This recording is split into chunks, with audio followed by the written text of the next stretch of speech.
Então, irmãos queridos, nesta manhã de paz, de alegria, vamos à palavra? Abra sua Bíblia, carta de Paulo aos Efésios, capítulo de número 1, e nós faremos aquela grande leitura. Vamos ler do verso 3 até o 14.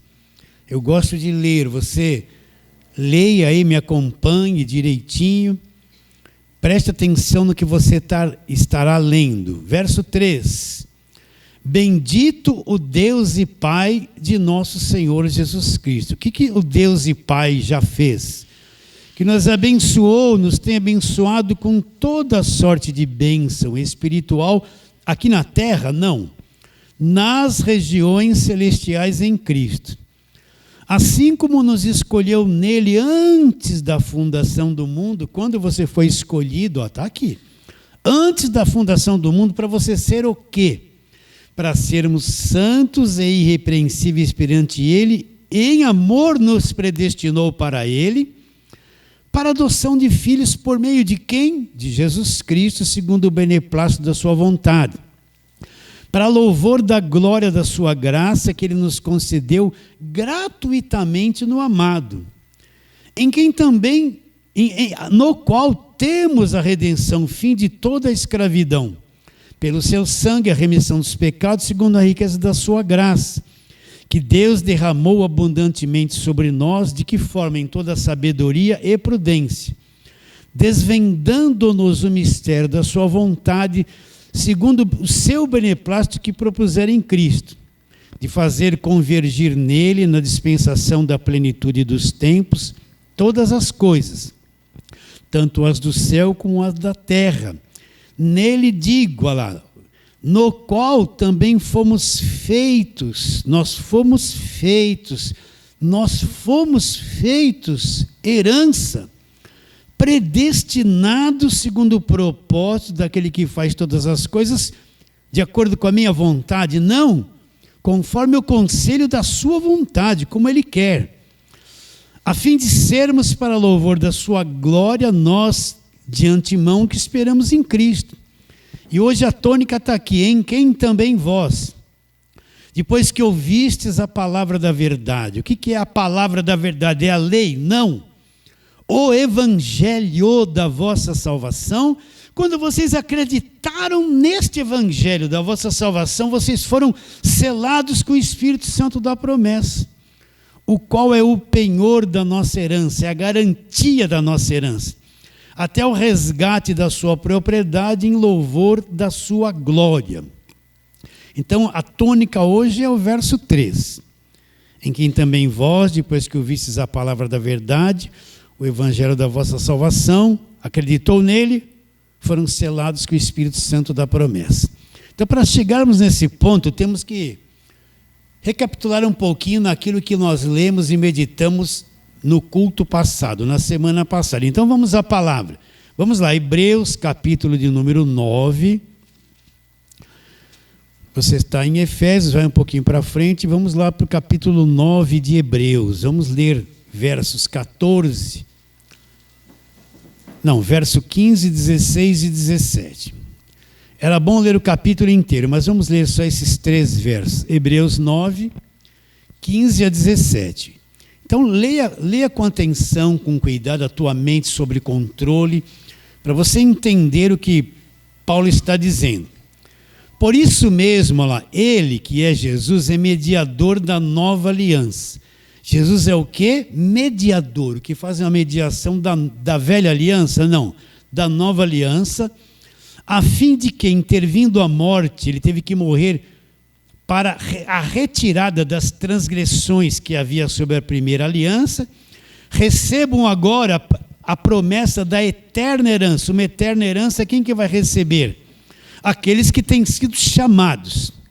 Porque onde há testamento, é necessário que intervenha a morte do testador, pois o testamento só é confirmado no caso de mortos, visto que de maneira nenhuma tem força de lei, enquanto vive o testador. Então vamos àquela ilustração simples que eu já dei aqui várias vezes. Um homem, ele tem uma herança e tem 3 filhos. ele vai fazer um testamento. Esta parte da herança fica para esse primeiro filho, esta outra parte para o segundo, esta parte para o terceiro.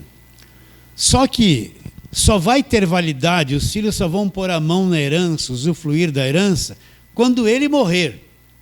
Se ele não morrer, ainda que haja um testamento, como o testador está vivo, que é ele, os filhos não podem pegar a herança e vendê-la, ou gastá-la, ou utilizá-la. Por quê?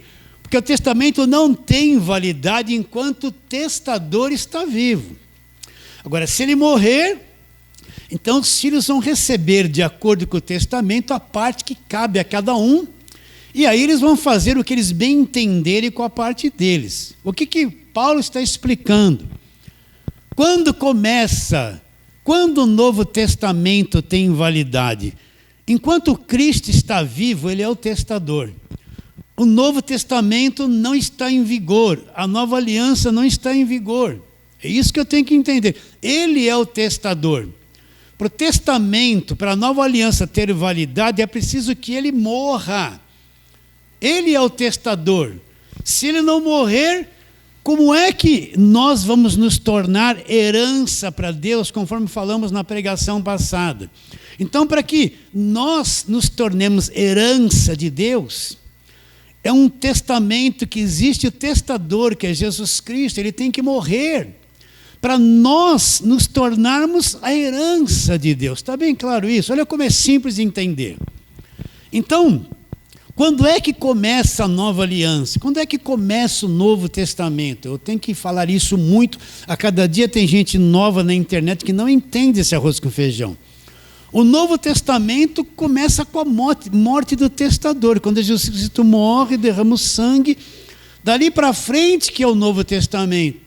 Mas pastor, você poderia perguntar, eu abro minha Bíblia, está lá, Novo Testamento, Mateus, Marcos, Lucas e João. Está lá na sua Bíblia Novo Testamento, segundo São João, São Marcos, São e São.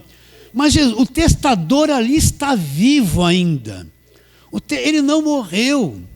O Novo Testamento não está em vigor. O testador está vivo. Então, Cristo ele veio para o que era seu. O que era o seu? Os judeus, mas os seus judeus não receberam. Então, Cristo veio para o povo judeu primeiramente. Está ali pregando, ensinando, mostrando que ele é o prometido de todo o Velho Testamento que eles acreditavam. Mas eles não acreditaram e não creram em Jesus Cristo. Então aqueles milagres que Jesus está fazendo, aquelas curas, a porta estreita que ele está se referindo, aquele monte de ilustrações, você vai ver que muitas delas eram baseadas nas obras da lei.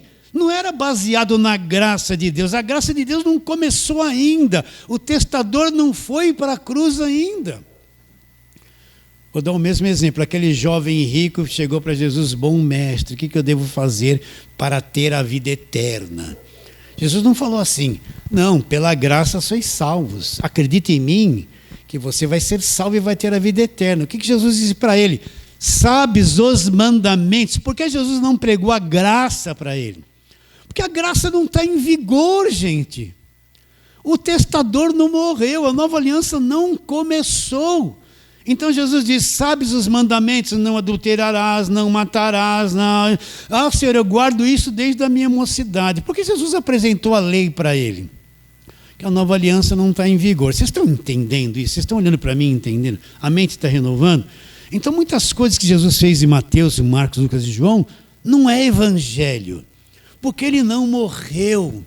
Agora, no final de Mateus, Marcos, Lucas e João, quando ele vai para a cruz e morre, derrama o sangue, o véu do santuário se rasgou de alto a baixo, dali para frente começa-se a nova aliança. Os discípulos entenderam isso quando Jesus morreu? Não entenderam nada. Eles continuaram no judaísmo, praticando o judaísmo, guardando as coisas. Eles não tiveram clareza do início da nova aliança. Está claro isso na sua mente? Então, quando começa a nova aliança, quando o testador morre, quando o Cristo morreu, então aí surge a igreja, depois da morte e ressurreição dele. Aí nós que cremos nos tornamos a herança de Deus, propriedade de Deus. Deus nos herda. Através da morte do testador, ele herda a igreja, os santos que vão crer nos próximos séculos e se tornam a herança de Deus. Por isso que você é a herança de Deus. Sem a morte do testador, não tem testamento válido. Não tem. Não tem herança. Ainda que ela exista, não tem. Mas quando o testador morre, o que acontece? Tudo aquilo que o testamento expõe vai ser validado, cada um vai herdar. Então, através da morte de Cristo na cruz, nós nos tornamos herança para Deus. Está bem claro isso? Se ele não morre, não tem Novo Testamento. Mas quando ele morre, o Novo Testamento, o testador morreu e vai haver uma herança. Nós fomos feitos herança para Deus. Está acompanhando aí? Então volta lá, vamos ler Efésios, onde nós estávamos, capítulo 1, verso 11. Olha lá. Efésios 1, 11. Nele digo, está dizendo isso em Cristo, no qual também fomos feitos herança. Olha lá. Predestinados segundo o propósito daquele que faz todas as coisas, conforme o conselho da sua vontade. Então, nós fomos feitos herança para Deus através de Cristo. Agora volta lá para Atos 20, relembrando o que falamos na semana passada. Atos 20 e 28. Paulo está se despedindo da igreja em Éfeso, dos presbíteros, está dando conselhos. E Paulo revela uma coisa grande aqui, ó. Atos 20 e 28, ele está dando orientação e dizendo assim: atendei por vós, vocês têm que cuidar de vocês, e não só de vocês, e de todo o rebanho sobre o qual o Espírito Santo vos constituiu bispos. O que é pastorear? Para cuidar das pessoas, orientar as pessoas, ensinar a verdade do Evangelho, para pastorear, diz a igreja de Deus, olha lá, a qual ele comprou com seu próprio sangue. Então, quando o testador morre, que é Jesus Cristo, e derrama o sangue dele tem poder de resgate, passa a vigorar a nova aliança. O selo da nova aliança é o sangue de Jesus Cristo. Então, agora nós fomos comprados, feitos herança para Deus. Somos propriedade exclusiva de Deus. Repare bem que você não tem parte nisso. Você só recebe. Cristo vai fazendo as coisas, te põe no testamento e você só recebe. Você não pagou algum preço para merecer isso. Você não teve boa obra para merecer isso. Não foi o teu dízimo que comprou isso. Não, você está quietinho e Deus vai fazendo você receber tudo isso porque você creu em Jesus Cristo. E Ele pôs esse dom da fé no teu coração. Olha como é simples, não é simples para quem tem a mente iluminada? Então, além de Ele estabelecer a nova aliança no sangue dele, Ele também nos compra, nos torna uma herança para Deus. Sim ou não? Tem alguma dúvida a respeito disso? Isso é evangelho. Agora, quando você compra um imóvel, o que você faz? Você vai procurar um cartório, vai ser lavrado uma certidão, não vai?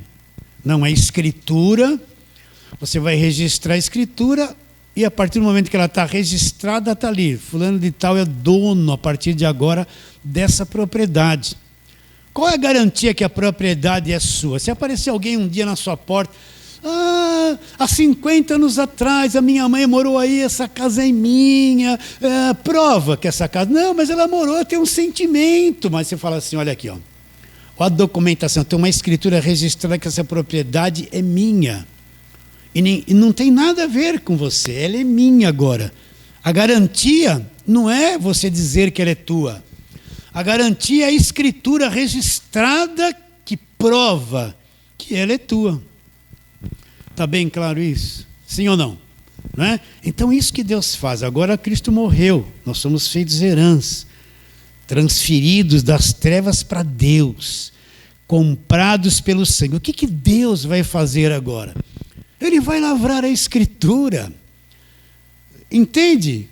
o comprovante de que você é dele, que você é propriedade dele, que você foi comprado por ele. O que ele vai fazer? Olha lá. Agora vamos para os versos que nós vamos trabalhar. Volta para Efésios capítulo 1. Deixa Atos de lado, Efésios capítulo 1. O que ele diz? Verso 13 agora. Em quem também vocês, depois que vocês ouviram a palavra da verdade. O que é a palavra da verdade? Olha lá, para um pouquinho aqui. Marca com o dedo aí, vai lá. João, Mateus, Marcos, Lucas, João. Vamos lá. O que é a palavra da verdade? João, capítulo de número 1. Verso 17. Vamos ser rápidos aqui, né? João 1,17. Olha as duas alianças aqui, ó. Porque a lei foi dada por intermédio de Moisés. Olha a velha aliança aqui. Agora veio uma outra coisa. Veio uma outra coisa. Qual? A graça e a verdade. O que é a palavra da verdade? A graça e a verdade vieram por meio de quem? De Moisés? Não. Por meio de Cristo. Olha lá. Porque a lei foi dada por intermédio de Moisés. Ponto e vírgula, velha aliança até a cruz. Agora chegou uma outra coisa, a graça e a verdade. Que verdade é essa? A velha aliança não era verdade? Que verdade é essa que veio a graça e a verdade? É o que aconteceu na cruz, é o evangelho, é a palavra da verdade que veio por meio daquilo que Cristo fez na cruz. Entendeu isso? Está simples. Vou ler de novo. Velha aliança. A lei foi dada por intermédio de Moisés. Nova aliança. A graça e a verdade vieram por meio de Cristo. O que é essa verdade? A palavra da verdade, o evangelho da vossa salvação. Volta lá. Efésios capítulo 1. No verso que nós estamos lendo. Então vou ler de novo 13. Em quem também vocês, depois que vocês ouviram a palavra da verdade. O que é a palavra da verdade? A nova aliança, o Novo Testamento. Onde eu encontro essa palavra da verdade? Principalmente nas cartas de Paulo. O que é a palavra da verdade? A velha aliança acabou na cruz. Da cruz para frente é o Novo Testamento no meu sangue. A pessoa vai lá, pega aquele cálice, aquele pão, e o pastor fala: este pão é meu corpo que é partido por vós. Pega o cálice e é dito: esse cálice é o Novo Testamento no meu sangue. Ela faz isso todo mês, 2 vezes por mês, e não sabe o que é Novo Testamento. E quando vem a pregação, está pregando o judaísmo, Moisés, as mesmas coisas de sempre. Mantém a mente das pessoas presa na velha aliança, naquilo que acabou na cruz. Me exaltei um pouquinho aqui, gritei um pouco, hein? Depois que vocês ouviram a palavra da verdade, depois que vocês ouviram a palavra da verdade, deixa eu mexer com a mente de vocês. O que é a palavra da verdade, pastor? Mas eu li lá, Deus dizendo para Josué: medita na palavra de noite, procura fazer tudo quanto está escrito na lei, dela não te desvie nem para a esquerda nem para a direita, você vai prosperar nos teus caminhos. Que palavra era aquela que Josué tinha que meditar de noite? A lei. A palavra da lei. Josué não conheceu nada do Novo Testamento, da morte, não conheceu nada do que nós conhecemos hoje. O que é a palavra da verdade? Elias orou, e o fogo desceu, dá glória a Deus. É isso, a palavra da verdade, matar os profetas de Baal, cair fogo do céu? Não. Não, vou fazer a campanha dos 7 mergulhos de Naamã. Vai lá dar 7 mergulhos na água e foi curado da lepra. Então faz 7 cultos na igreja, cada culto é um mergulho, e no 7º culto você vai ser curado. Naamã não conheceu nada do evangelho, conheceu nada da morte de Cristo, não conheceu nada do que nós conhecemos. Ele era um estrangeiro que veio atrás de cura e nada mais. Não é evangelho. Quando começa o evangelho? Quando você ouviu a palavra da verdade, quando o testador morreu, derramou sangue e selou a nova aliança com sangue. Está claro de entender isso? Sim ou não? Então, quando vocês ouviram a palavra da verdade, o que é a palavra da verdade? O evangelho da graça de Deus, ouvi o que aconteceu na cruz, e quando eu criei, Deus vai lavrar a escritura. Vocês são selados com o Espírito Santo da promessa. Deus lavra uma escritura dentro de você, te sela com o Espírito Santo. O selo, você tem um selo de propriedade dentro de você. Qual é o selo de propriedade? O Espírito de Deus habita em você. Você foi feito por Deus na nova aliança, um santuário de adoração. O santuário de Deus, o templo de Deus, Deus agora na nova aliança, Ele vem e sela você, lavra a escritura, esse aqui é meu para sempre, vem habitar em você na pessoa do Espírito Santo, que é Deus habitando em você, você está escriturado. Acredita? Hã? Eu olho para você e não vejo nada, você olha para mim e não vê nada. Mas existe um mundo invisível de anjos de Deus, né? De malignos, entende? Quando eles olham para você, acho que os anjos abrem a boca, ali está um selado, um escriturado, um templo de Deus, né? Só para você entender, tem que falar essa linguagem. Quando o demônio olha para você, ele fica meio encapetado. Porque ele vai olhar para você, não pode fazer nada, ali está um selado, ali está um escriturado, selado, um que é a habitação de Deus. Ele vai cair por terra, só de ver isso. Ele vai entrar em depressão. Não sei se existe aí os remédios para depressão, né? Os Faxina, final Ixina, né? Toma um Rivotril também com Velafaxina, sei lá, tanta coisa, né? Para o diabo apagar logo, porque ele não vai suportar. Quando ele olha e vê um crente selado, escriturado, não sou contra o remédio não, se você precisa do remédio, toma, eu só estou brincando, tá? Tá bom? Quer tomar, tem gente que precisa. Mas quando o mundo invisível olha para você, ele vê o escriturado, o selado, o Filho de Deus, poderoso, salvo, não por obra, mas pela graça de Deus. Durante anos a pessoa pensa que o Espírito Santo é fazer besteira.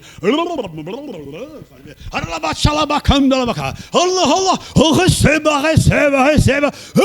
Gritaria, gente chacoalhando, um montão, essas línguas falsas que não tem nada a ver com as línguas que eles falaram em Atos.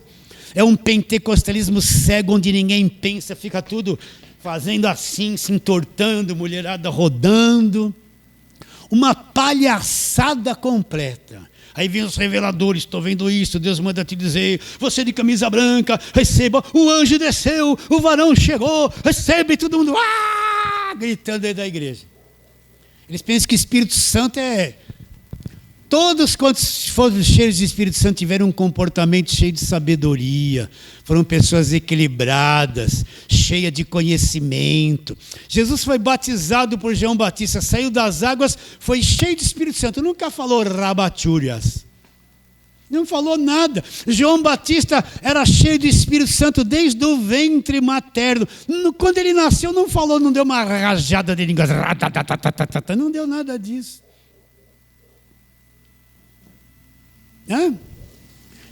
Jesus foi cheio de Espírito Santo, nunca falou em línguas. Falou? Eles pensam que o Espírito Santo é isso. Primeira coisa, eu tenho que entender o Espírito Santo. O Espírito Santo é Deus habitando em mim. Agora, Deus não é alguém agressivo. Ele não vem habitar em você para fazer você uma lavagem cerebral, inibir as tuas emoções, te trancar num lugar para você ficar empalhado assim, ó. Lembra as crianças quando nascia no tempo da nona?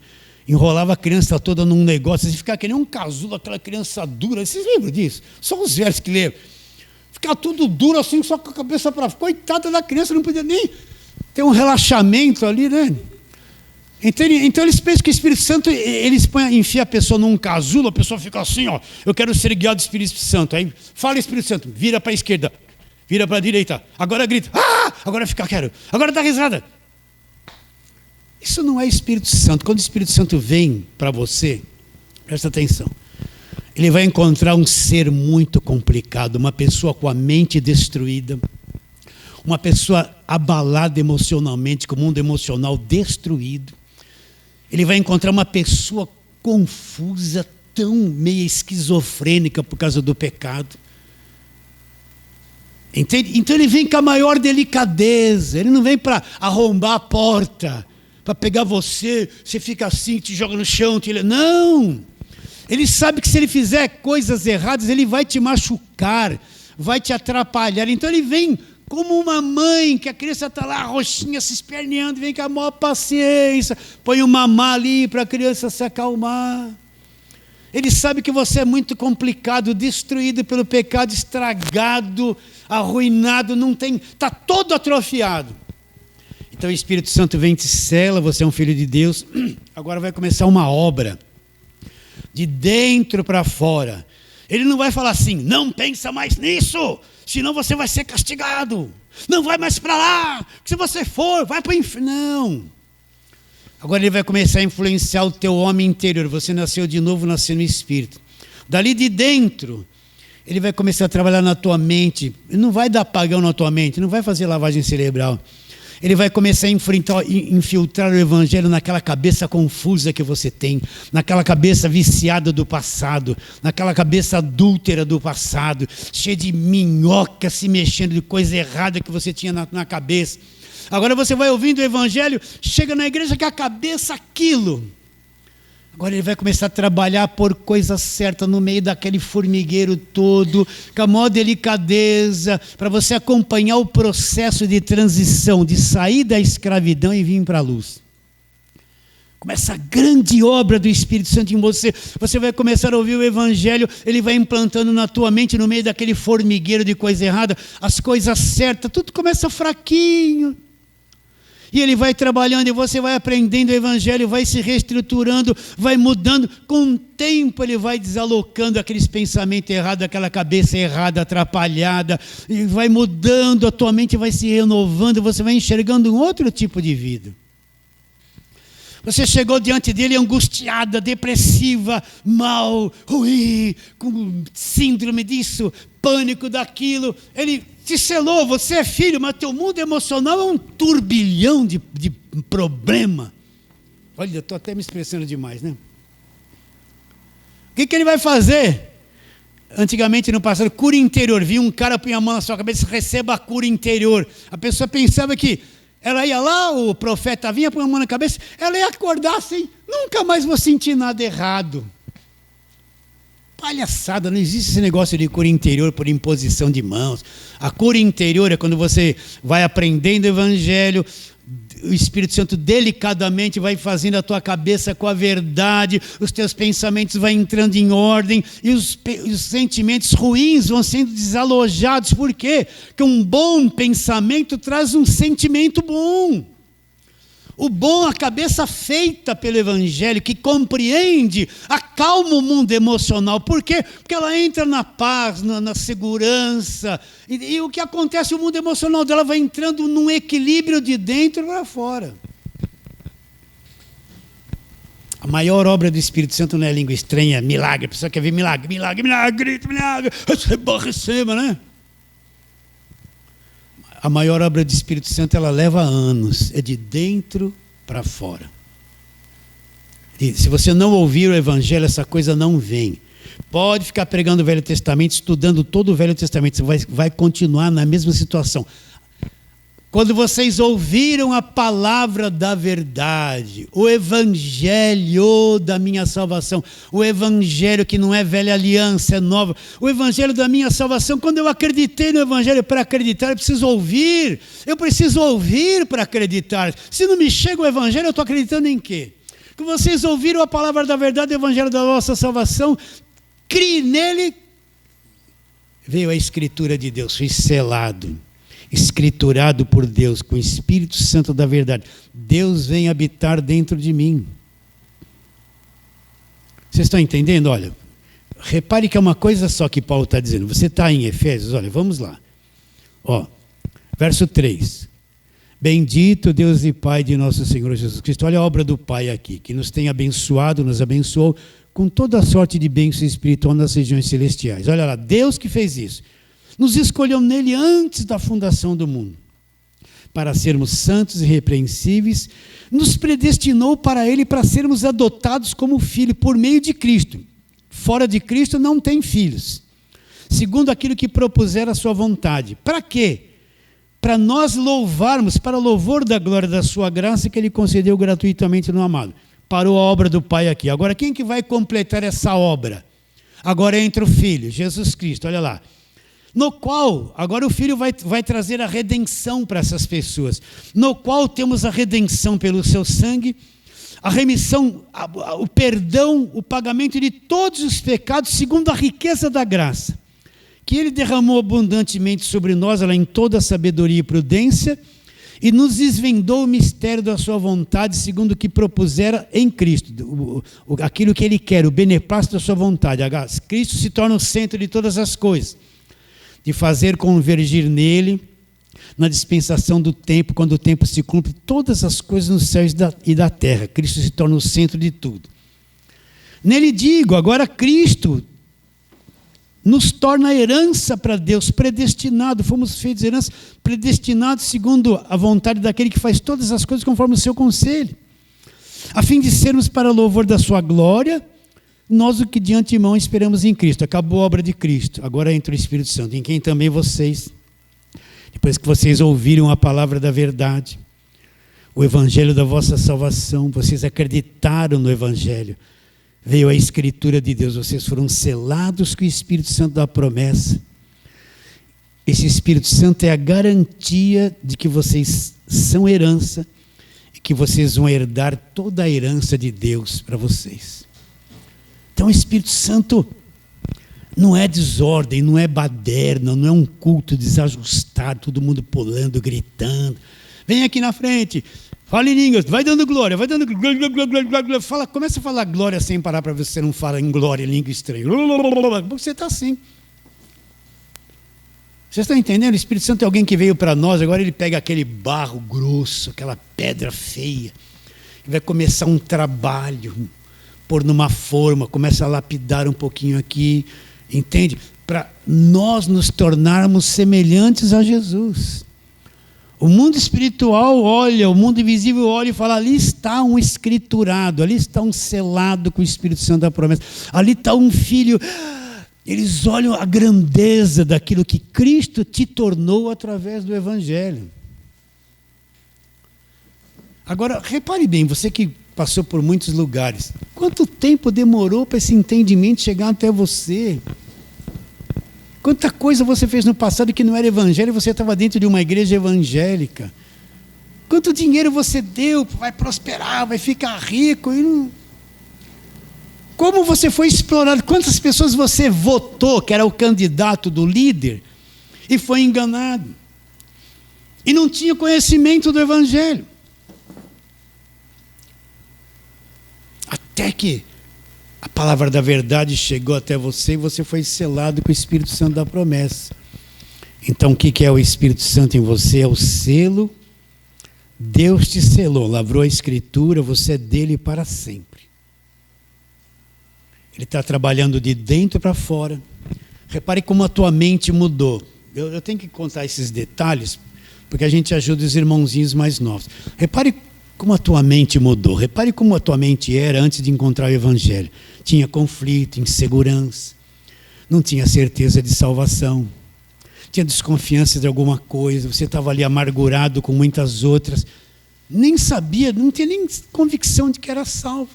Olha, depois que você recebeu o Evangelho, como o Espírito Santo trabalhou na tua mente, como a tua mente está sendo solta, como você está se tornando uma pessoa de maior compreensão, uma pessoa melhor, a mulher melhor para o marido melhor para a esposa, você está vendo os filhos de uma forma melhor, não daquela coisa maçante de cobrar, exigir perfeição de quem não é perfeito. Repare que você está enxergando Deus agora, não o Deus da barganha, que quer sempre que você dê coisas para Ele para te abençoar. Esse Deus da barganha saiu da tua mente, não é isso que o Evangelho mostra. Repare como a tua mente mudou nesse tempo. O Espírito Santo trabalhando na tua mente e emoção. Mente e emoção. Renovando a tua mente, a emoção se torna equilibrada. Renovando a tua forma de pensar, você vai ver que você era agitado, inquieto com muitas coisas, porque a tua cabeça era assim.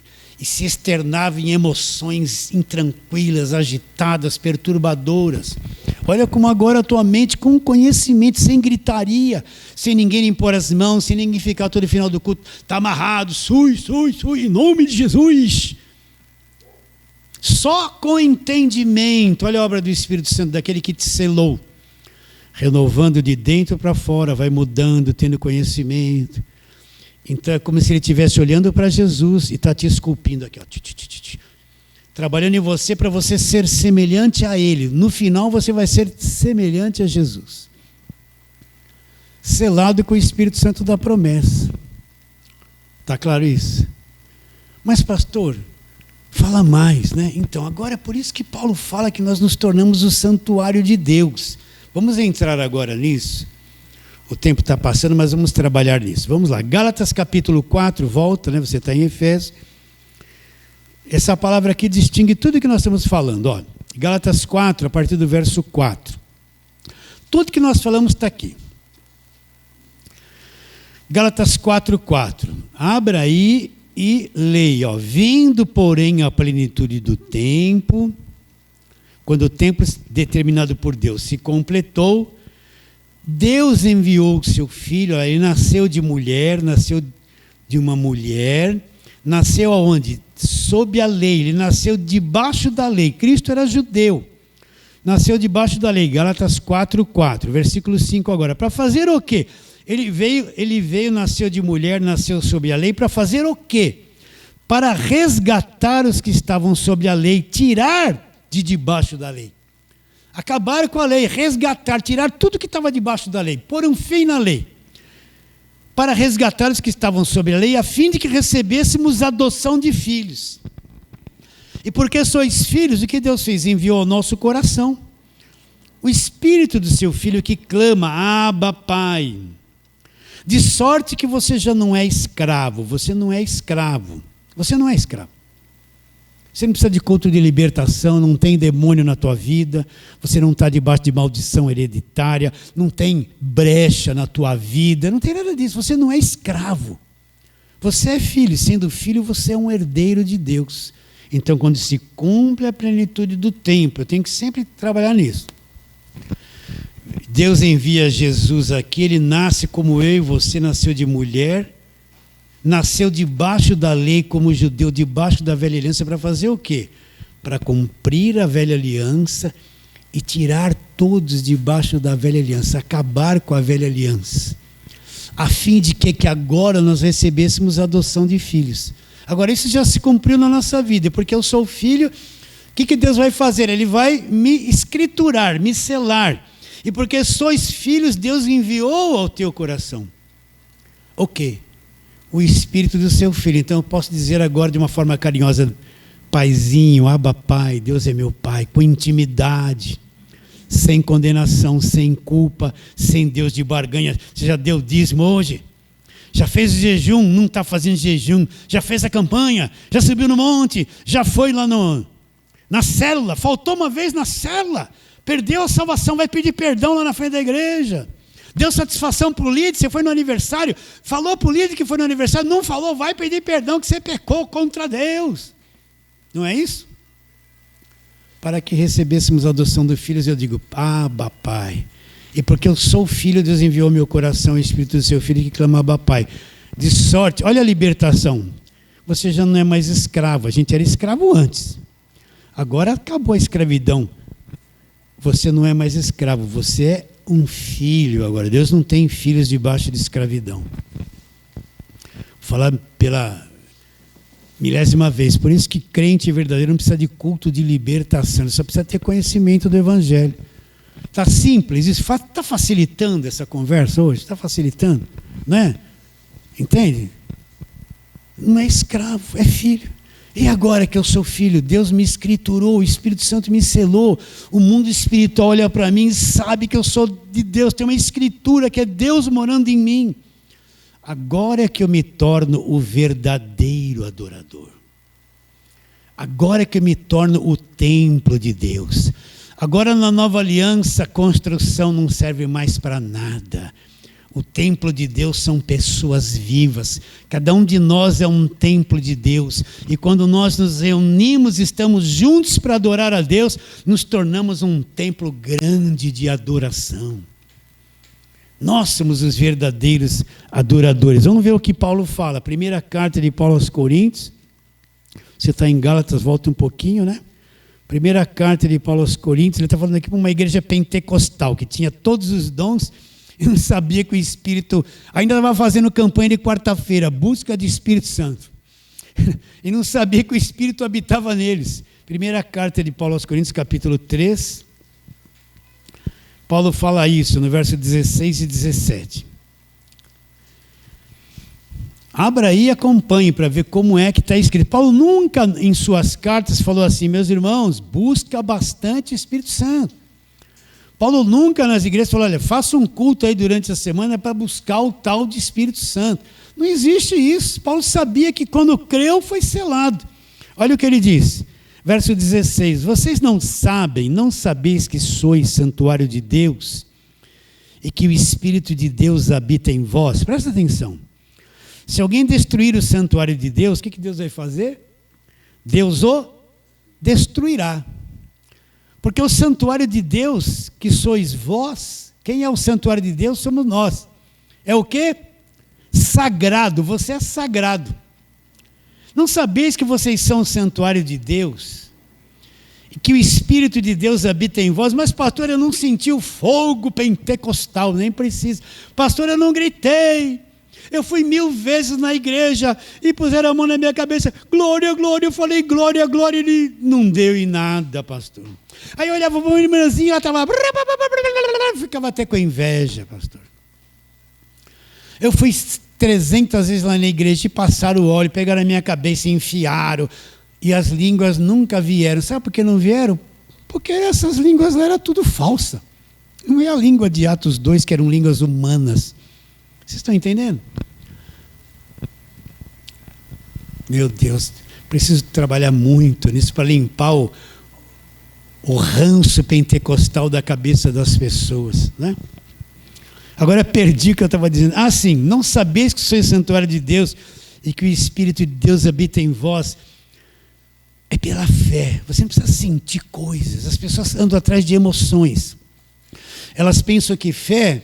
eu estou sentindo isso, estou sentindo aquilo, eu vivo por emoção, então eu quero muita música para cantar bastante, aí minhas emoções são ativadas pela música, aí eu choro, ai que Deus maravilhoso, aí eu acordo na segunda-feira sem música, sem nada, e não canto, não choro mais, eu acordo duro que nem uma pedra, angustiado, depressivo, ai, Deus saiu de mim, mas eu vou lá na busca do Espírito Santo, chega lá de novo, ai meu Deus, e canta, e as suas emoções, aí você vai embora para cá no dia seguinte, acorda mal de novo, não sinto Deus. Fé não é uma emoção, o Espírito Santo não é um sentimento que vem e vai, é convicção que eu tenho pelo conhecimento do Evangelho que ele habita em mim. É convicção. Uma pessoa pode estar cheia do Espírito Santo e estar se sentindo mal. Uma pessoa pode estar cheia do Espírito Santo com dor de barriga. Uma pessoa pode estar cheia do Espírito Santo, teve um problema sério na família de doença, está triste por doença, mas está cheia do Espírito Santo. O Espírito Santo não se altera dentro dela porque tem um problema, deixa de ter. O problema é que nós reduzimos o Espírito Santo à emoção humana, uma emoção caída, e achamos que o Espírito Santo está sempre, eu sinto e não sinto, sinto e não sinto, sinto e não sinto. Nós somos o santuário de Deus. Você é selado com o Espírito Santo da promessa. Na nova aliança, o Espírito habita dentro de cada um de nós. Nós somos o lugar verdadeiro de adoração. Você é o verdadeiro adorador. Adorar não é cantar, não é bater palma, não é dançar na frente, não é fazer peça de teatro, tudo isso é o lado humano. É o lado humano da igreja, é o lado humano. Precisa fazer peça das crianças, porque o jovem, para não ir embora da igreja, tem que andar de skate na igreja, tem que fazer um culto soprano, todo mundo grita e pula e chacoalha. É o rock evangélico, é o samba evangélico. Precisa aguçar a carne para o jovem ficar dentro da igreja. Então entrou da igreja um monte de prática para prender as pessoas que não tem nada a ver com o Espírito Santo. Eu não estou sentindo o Espírito Santo agora, mas sei que estou falando por ele. Porque a verdade é que está sendo pregada. Vocês estão entendendo? Né? Agora o Espírito Santo para algum pregador é... Oh, glória! Estou sentindo, meus irmãos, estou sentindo o fogo caindo, fogo... É essa baboseira, o cara vira galinha no púlpito. E não é o Espírito Santo, é a feitiçaria da carne dele mesmo. Foge desses lugares. Você da internet frequenta lugar que faz isso, foge. Vai embora daí rápido que você está sendo enganado. Não é o Espírito Santo, é outro Espírito que está aí. Então agora não sabeis que vocês são santuário de Deus, que o Espírito de Deus habita em vós. Se alguém destruir, presta atenção. Se alguém se levantar para destruir o santuário de Deus, que é você, o que Deus vai fazer? Vai deixar? Deus o destruirá. Hã? Se alguém destruir o santuário de Deus, que é você, Deus vai fazer o quê? Fizeram uma macumba para você, Deus vai deixar ela pegar em você. Vem um demônio, vou pegar aquela irmã na rua lá, ela passou batom, vou pegar ela na rua. Deus vai deixar o demônio pegar ela na rua porque ela passou batom? Se alguém destruir o santuário de Deus, Deus o destruirá. Olha que coisa! Deus o vai fulminar. Porque o santuário de Deus, que é você, é o quê? É uma coisa sagrada para Deus. Sagrado, você é sagrado para Deus. Não sabe isso? Então, quanto mais cheio do Espírito Santo eu estiver, mais inteligente, mais equilibrado, mais compreensão do Evangelho, mais um mundo emocional em paz, seguro, conforto, mais visão do mundo invisível, mais a palavra se abrindo na minha mente, no meu espírito, no meu coração. Isso é ser cheio do Espírito Santo. Continuando. Agora vai para o capítulo de número 6 aí dessa mesma carta. 1 Coríntios 6, verso 19 e 20. Acaso não sabeis que o vosso corpo é santuário do Espírito Santo? Onde está o Espírito Santo que está em vós? O qual tendes da parte de Deus, e que não sois de vós mesmos, porque fostes comprados, olha o sangue de Cristo aqui, por preço. Agora glorificai a Deus no vosso corpo. O que Paulo está falando nesse capítulo? Sobre a sensualidade, para você não entregar a tua carne aos desejos sexuais, não fazer coisa errada, entende? Não adulterar, não se prostituir, sabe? Não entrega o teu corpo ao santuário do Espírito Santo. É um corpo complicado, cheio de desejos. Mas ele está dizendo para você não se entregar, consagra o teu corpo, vai passar suas necessidades, mas não se entrega às coisas erradas nesta área, né? Porque vocês foram comprados por preço. Olha lá, vou ler de novo. Acaso não sabeis, verso 19, que o vosso corpo é santuário do Espírito Santo. Onde está o Espírito Santo? Que está em vós. Vocês têm isso da parte de Deus, vocês não são de vocês mesmos, porque vocês foram comprados pelo sangue, verso 20. Glorificai a Deus no vosso corpo. Vocês não são de vocês mesmos, vocês foram comprados por preço, vocês são santuários de Deus. E onde é que se adora a Deus? Se adora a Deus no santuário. Quem é o santuário de Deus? É o templo de Salomão construído ali no Brás? Não. É a catedral lá de João Dias? Não. É a catedral da Sé? Não, Deus não mora nesses lugares. Deus abomina esses lugares, falar que aquilo é casa de Deus. É a igreja ali do São Benedito, São Judas Tadeu, que tem aqui na região. Só se for casa de São Benedito. Bom, ele está lá com uma estatuetazinha, ele mora ali, ele é uma estátua mesmo, né? A casa de Deus é você. A casa de Deus é você. O santuário de Deus, o lugar da adoração, é você. Entende isso? Como é que eu adoro a Deus, pastor? Eu preciso ir na igreja, preciso cantar muito. Aí eu vou cantar, levanta a mão. Aí vem uma lágrima aqui. Aí eu canto, que é vitória, vai chorando, geme, chora. Aí eu choro, pastor. Estou adorando. Não está adorando nada. Se você só está ouvindo uma música aqui externa às suas emoções, essa lágrima aí vem das tuas angústias que você não consegue se libertar. Então você precisa de música que fala de Deus para chorar bastante, para tomar um descarrego emocional. No dia seguinte você acorda pior, igual ou pior do que você era. Adorar a Deus não é cantar. Adorar a Deus é o teu espírito, o teu homem interior nascido de novo, em comunhão com o Espírito que habita em você. Então a adoração é uma coisa profunda que acontece dentro de você. Sem palavras, sem música, sem barulho, ou no meio de tudo isso. É quando eu estou contactado com Ele que habita dentro de mim, eu tenho prazer nele, na palavra. Eu tenho gozo, sem me externar, sem falar nada, sem dar glória. Então nós temos raras vezes é que você pratica adoração. Porque nós estamos no telefone, nós estamos na televisão, nós estamos trabalhando, e computador o tempo todo agitado com a vida. Quando você para um pouquinho, você já quer dormir. A prática da adoração, você tem que exercitar um pouquinho cada dia. Pare 5 minutos. Senhor, eu vou te adorar em 5 minutos. Aí você fala assim, Senhor, eu estou te adorando. Aí você vê a tua mente assim, faz isso, faz aquilo, se organiza, até você acalmar a tua cabeça. Na prática de se parar um pouquinho na presença de Deus e adorá-lo, sem ficar pedindo coisa. Com o tempo você vê que o teu espírito, você vai conectar com ele, você vai ver o que é a verdadeira adoração. Um prazer da presença dele, um prazer profundo em estar com ele, sem palavras, sem falar nada, só de percebê-lo. 1 minuto de adoração, estou alimentado por 1 mês. Vamos falar um pouquinho sobre adoração, tenho que correr, agora vamos lá, João capítulo de número 4, vamos lá, João capítulo de número 4,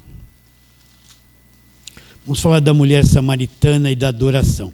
A maior parte da adoração de hoje é tudo louvor do Velho Testamento, é prática da Velha Aliança. Capítulo 4 é a mulher samaritana, aquela que foi pegar água no poço, era meio-dia, e Jesus estava lá, e Jesus falou, dá-me de beber, mulher. Aí ela falou, como o senhor não tem com que tirar água, o poço é fundo. Aí Jesus falou, se eu te der uma água, você vai beber e vai soltar para a vida eterna. Ele está nessa conversa com ela. Aí ela começa a dizer isso. Aí a mulher diz isso no versículo 19, olha lá, Senhor, vejo que tu és profeta. Aí ela vai falar sobre o que ela entendia de adoração. Presta atenção que é a realidade de hoje. Ela vai dizer assim, nossos pais adoraram no monte, ela estava lá no monte. De onde vem essa ideia do monte? Subir no monte, vem tudo do Velho Testamento. Nossos pais adoraram no monte. Agora os judeus dizeis que em Jerusalém, no templo, é lugar de adorar. Mas Jesus disse, mulher, podes crer-me que a hora vem, não é mais no monte nem em Jerusalém que vocês vão adorar o Pai. A hora já está chegando. Repare bem, a hora vem. Não havia chegado ainda. Ninguém nascia de novo nesse período aqui. Olha lá. Vós adorareis o que não conheceis. Nós adoramos o que conhecemos, porque a salvação vem dos judeus. Então aquela mulher adorava o que não conhecia, não tinha conhecimento. Ela não tinha entendimento da salvação que vinha dos judeus. Aí ele diz assim, mas vem a hora e já chegou. Ele estava lá. Em que os verdadeiros adoradores adorarão o Pai em espírito e em verdade. Em espírito, olha lá, e verdade. Que verdade é essa? O que nós lemos em Efésios? Quando vocês ouviram a palavra da verdade, o que é a verdade? O evangelho da vossa salvação, uma adoração com entendimento da verdade. Mas vem a hora e já chegou, em que os verdadeiros adoradores adorarão o Pai em espírito e em verdade. Porque estes são os que o Pai procura. Deus estava procurando naquele tempo o verdadeiro adorador. Ele não poderia olhar para trás e ver toda aquelas adoração do Velho Testamento. Não tinha encontrado ninguém que era verdadeiro adorador. Ainda estava procurando. Qual a mentalidade de adoração que aquela mulher tinha na cabeça? Para adorar a Deus tinha que subir no monte, estar lá em cima no monte, né? Ou tinha que ir no templo, entrar no templo. Ela não podia adorar na praça, não entendia nada. Qual é a visão de adoração que as pessoas têm hoje? Porque essa gente vai para o monte, consagrar objeto, consagrar óleo, é monte, vai lá para Israel subir no monte. Não existe mais isso. Ou então tem que ter um templo, tem que ir no templo para adorar. Jesus falou, vocês adoram o que vocês não sabem. Não tem nada a ver mais com monte, com templo, com construção. Deus é espírito e está procurando. Se Deus estava procurando naquele tempo, porque aquela adoração não era verdadeira. Deus é espírito e procura os verdadeiros adoradores que adorem Ele como? Em espírito e na verdade. Espírito, conhecimento, na verdade. Em espírito e conhecimento, na verdade. São esses que o Pai procura. Porque não tinha muito adorador naquele tempo de Jesus. O templo não estava lá. Eles não estavam no templo dia e noite e dia. Por que aquilo não era recebida como adoração? Porque aquilo é uma adoração baseada na lei. Todo mundo era morto, ninguém nascia de novo. O novo nascimento é uma coisa da nova aliança, não é do Velho Testamento. No Velho Testamento todo mundo era morto, ninguém nascia de novo. Aquele monte de cântico, aquelas coisas todas, tudo coisa morta, sem sentido. Ninguém era vivo no Espírito. Ninguém era templo do Espírito Santo naquela época. O Espírito não havia sido concedido porque Jesus não havia derramado sangue estabelecido a nova aliança. Estamos indo? Aguenta mais um pouquinho? Então o Pai procurava os verdadeiros adoradores. Qual era a mentalidade daquele tempo de adoração? Eu tenho que estar dentro de uma igreja, nos dias, eu tenho que estar dentro de uma igreja com um monte de jovem cantando. Ou então eu vou para o monte orar, no monte o galinho brilha, cria até fogo lá no galinho, né? Tem um monte. Vocês adoram o que vocês não sabem. Deus é espírito e procura os verdadeiros adoradores. Depois que vocês ouviram a palavra da verdade, o evangelho da vossa salvação, tendo também nele crido, foram selados com o Espírito Santo da promessa. Nos tornamos santuário de Deus, nascemos de novo no Espírito. Adoramos a Deus aqui dentro. Posso adorar a Deus quando eu estou dirigindo, às vezes de me irritar no farol, que eu me irrito muito.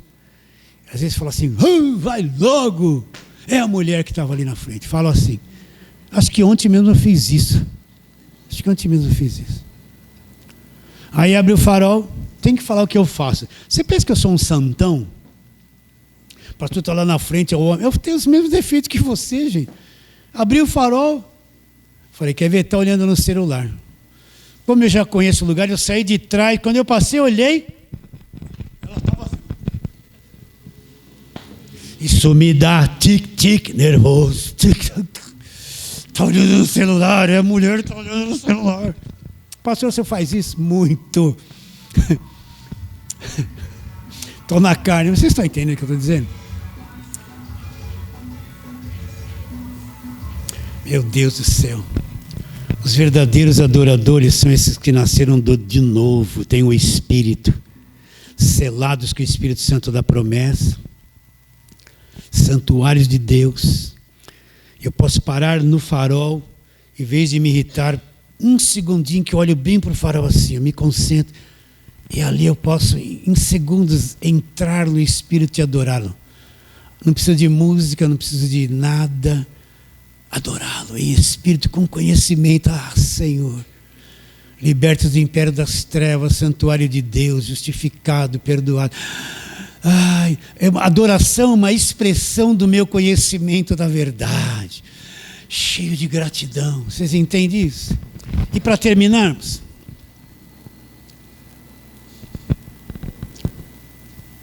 primeira carta de Paulo aos Coríntios, vai um pouquinho para frente. Eu vou me estender mais 5 minutos, tá? Primeira carta de Paulo aos Coríntios, capítulo de número 2. 1 Coríntios 2. Vamos ler só o verso 12. Paulo dizendo isso. Abra aí e vamos ler. Ora, Paulo está dizendo em 1 Coríntios 2, 12. Ora, nós não temos recebido o Espírito do mundo. Nós não recebemos o Espírito do mundo? Não. O que nós recebemos? E sim o Espírito que vem de Deus. Para que eu recebi o Espírito que vem de Deus? Só para ficar, glória, tudo é glória, vai dando glória, sem entendimento nenhum, não. Para que conheçamos o que por Deus nos foi dado gratuitamente. Porque Ele me selou com o Espírito Santo, me escriturou, veio habitar dentro de mim, entre muitas coisas. Para que eu tenha conhecimento. Não está escrito isso aí? Para que conheçamos o que eu tenho que conhecer? A velha aliança? Não. Conheçamos através da cruz o que nos foi dado de graça, para que conheçamos o que nos foi dado gratuitamente. Conhecemos o que é o Evangelho, meu irmão. Então, se hoje você está tendo o Evangelho, esse Espírito que habita em você, ele abriu o entendimento, ele está fazendo a obra dele de dentro para fora. Agora, para terminarmos, o que caracteriza se uma pessoa é de Deus ou não? A gente iria dizer assim: aquela pessoa, olha, o jeito que ela se veste, ela é de Deus. Ela está com a Bíblia, ela vai para a igreja, ela é de Deus. Não, ela canta no louvor, ela é de Deus. Olha, no carro dela está escrito assim: o Senhor é meu pastor e nada me faltará. Ela é de Deus. Olha, ela está lá no culto, na televisão do apóstolo do suor, que faz milagre. Ela é de Deus. A gente pensa que ser de Deus são essas características. Então está assim, sorria, né? Jesus te ama. Aí está assim um adesivo: esse carro é bênção de Deus, prosperei, né? Isso aí é ser de Deus. Está dentro de uma igreja, é ser de Deus. O que prova que se eu sou de Deus ou não, é se eu tenho o Espírito Santo ou não. Se eu não tenho o Espírito, eu não sou de Deus, mesmo fora da igreja. E se eu não tenho o Espírito, mesmo dentro da igreja, eu não sou de Deus. Vamos ver isso? Romanos, para terminarmos, capítulo de número 8. Vamos ler um verso só. Romanos 8, 9. Abra sua Bíblia, eu quero que você leia. E depois você, durante a semana, ouça a pregação de novo, pegue os textos, releia tudo de novo para memorizar. Então, Romanos 8, 9, olha lá. Vós, porém, não estáis na carne, mas no Espírito. Se de fato o Espírito de Deus habita em vós. Agora presta atenção como Paulo termina o verso. Se alguém não... primeiro ele fala assim: se de fato o Espírito de Deus habita em vós. Quem é o Espírito de Deus? É o Espírito de Cristo, olha lá. E se alguém não tem o Espírito de Cristo, esse tal não é dele. O que prova que uma pessoa é de Deus ou não? Na ótica do mundo é um adesivozinho no carro, é se ele anda com uma Bíblia, se ele tem o carnezinho da prosperidade, se ele é dizimista, se a irmã não pôs uma calça, põe só saia, ela é de Deus, se pôr calça é do diabo, não é? Se o homem só usa paletó e gravata, ele é de Deus, se ele pôs um shorts é o demônio, se ele tem bigode é o diabo, se ele tem barba é Satanás com barba, não é? Entendeu? O que é isso? Vai na igreja, não vai? Na ótica de Deus, quando Deus olha, não é isso que ele vê o seguinte: se tem o meu Espírito, se foi selado com o Espírito Santo, se está escriturado, é de Deus. Se não está escriturado, não é santuário de Deus, ainda com a Bíblia na mão, dentro de uma igreja, ouvindo heresia, não pertence a Deus. Se alguém não tem o Espírito de Cristo, esse tal não pertence a Ele, não é dele. Essa é a forma de Deus avaliar.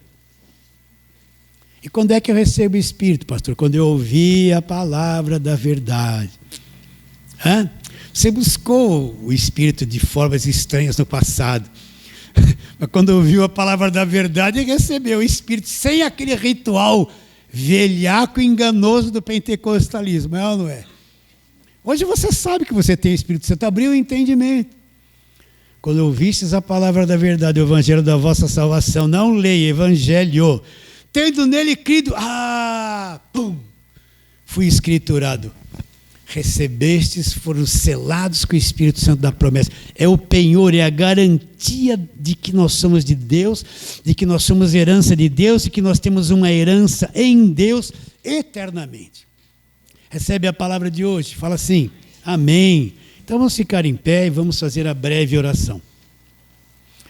Nossa preocupação é essa palavra chegar ao fruto maduro, o que vai entender.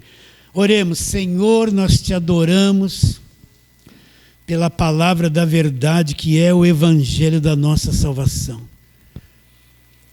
E queremos pedir por todos quantos receberão esse arroz com feijão, essa simples pregação lá onde quer que eles estejam. Ilumina os olhos do coração deles, Senhor, que esse Espírito venha revelar a verdade profunda no coração de cada um deles. E aquelas mentes confusas com o falso evangelho, aquelas emoções todas desequilibradas, produzidas pelo falso evangelho, com o conhecimento da verdade, essas pessoas venham ser curadas de dentro para fora. Crendo que será, oramos pela fé, em nome de Jesus. A igreja diz, amém. Pode aplaudir bem forte.